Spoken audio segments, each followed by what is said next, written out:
गोष्ट मी जिथे जिथे जातो ती पालकांना पटवून देतो आणि विद्यार्थ्यांना आत्मपरीक्षण करण्यासाठी भाग पाडतो। गोष्ट अशी आहे, ऐकताय का सगळे? गोष्ट देण्याची गरज आहे ना पुन्हा? इकडचा विभाग शांत आहे बरं का? इकडचा विभाग खूप चांगला आहे, पण इकडे गडबड वाटते मला। एक दिवस एक गुन्हेगार एक कोर्टामध्ये उभा होता, न्याय दरबार भरला होता आणि त्या गुन्हेगाराला न्यायाधीशांनी फाशीची शिक्षा सुनावली होती। फाशीची शिक्षा सुनावली होती आणि ते पाहण्यासाठी न्याय दरबार पूर्ण भरलेला होता। त्यावेळेला न्यायाधीशांनी प्रथेप्रमाणे त्याला विचारलं, मागच्या ऐकतात का उभे असलेले? गोष्ट फार महत्वाची तुमच्यासाठी आहे की बाबा रे, आज तुझा शेवटचा दिवस आहे, तुला मी फाशीची शिक्षा सुनावलेली आहे, तुला काय बोलायचं आहे का? एक मिनिट न्यायाधीश पाहत होते की हा काय बोलतोय की नाही बोलतोय, काही बोलायला तयार नाही। पुन्हा एकदा सांगितलं, बाबा रे तुझा शेवटचा दिवस, यानंतर तुला बोलता येणार नाही, जे काय बोलायचं ते बोल। त्यावेळेला तो गुन्हेगार होता, पहिल्यांदा ढसा ढसा रडायला लागला आणि रडता रडता काय बोलला माहितीये? जज साहेब, आपण मला फाशीची शिक्षा सुनावली, मला मान्य आहे, मी असंच असंच माझ्यावर जायला तयार आहे, पण माझी एक विनंती आहे जज साहेब। ते बोलले, बोल काय विनंती? साहेब, मला फासावर लटकवा, पण माझ्या अगोदर माझ्या आईवडिलांना फाशी द्या। काय बोलला? माझ्या आईवडिलांना माझ्या अगोदर फाशी द्या। हे गुन्हेगार ज्याने खूप चोऱ्या केलेत, माऱ्या केलेत, दरोडे केलेत, असा गुन्हेगार सांगतो की माझ्या आई वडिलांना पहिल्यांदा फाशीची शिक्षा द्या, असं का बरं बोलला? सभागृह शांत होतं। न्यायाधीश चिडले, जज साहेब चिडले, अरे वेडा असं काय बोलतोस?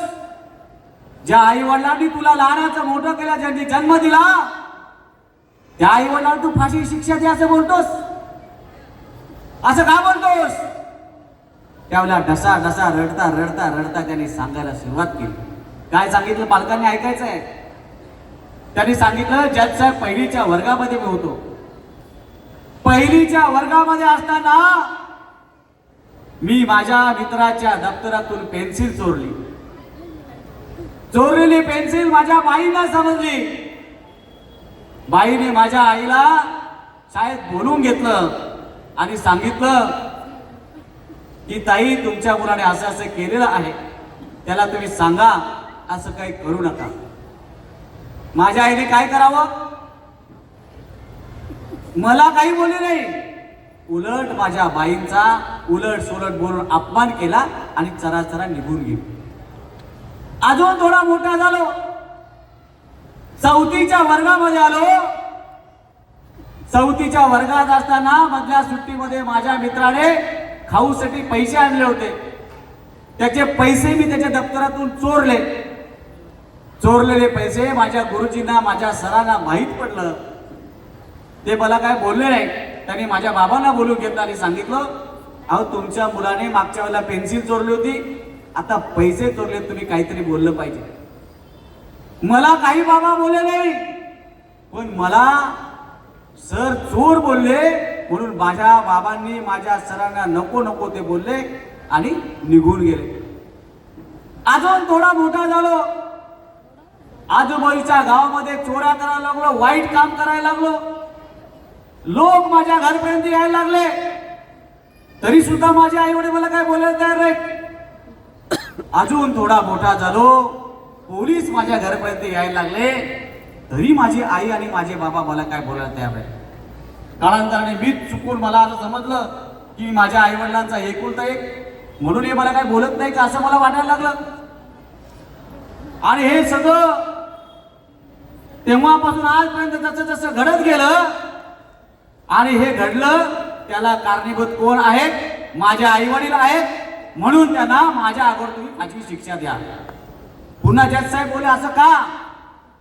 त्यांनी पुन्हा सांगायला सुरुवात केली की जज साहेब, मी जेव्हा पहिलीच्या वर्गात होतो मी पेन्सिल चोरली, त्याच वेळा माझ्या आईने माझा जर कान पिळला असता आणि बाईने सांगितलं ऐकलं असतं तर पुढच्या वेळेला एक चूक मी केली नसती.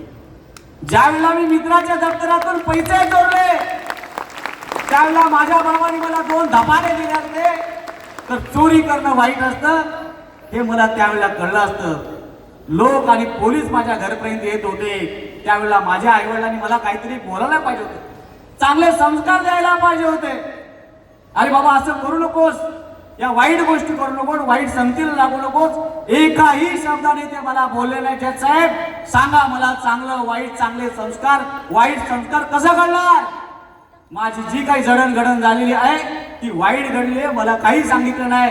म्हणून खऱ्या अर्थाने माझ्या जीवनातले जे काही अपयशी माझे आई वडील आहेत ते दोषी आहेत, त्यांना फासावर चढवा.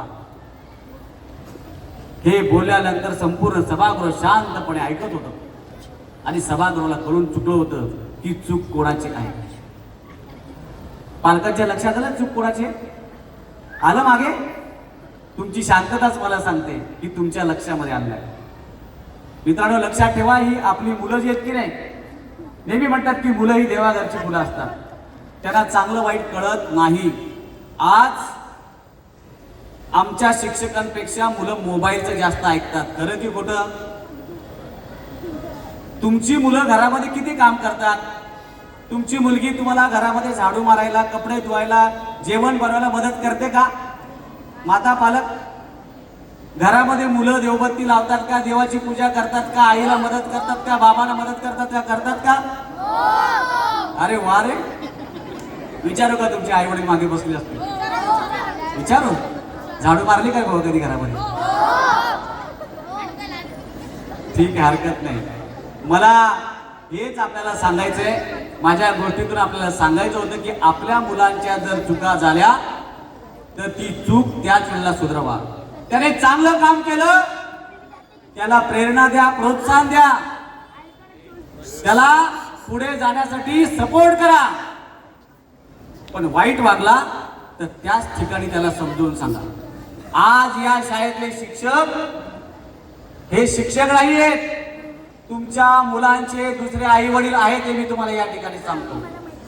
आज या स्टेजवर जे काही कार्यक्रम आपण पाहतोय, जी काही बक्षीस मुलं घेत असतील, ही सगळी मेहनत तुमच्या बरोबर आमच्या शिक्षकांची आहे, या संस्थेची आहे.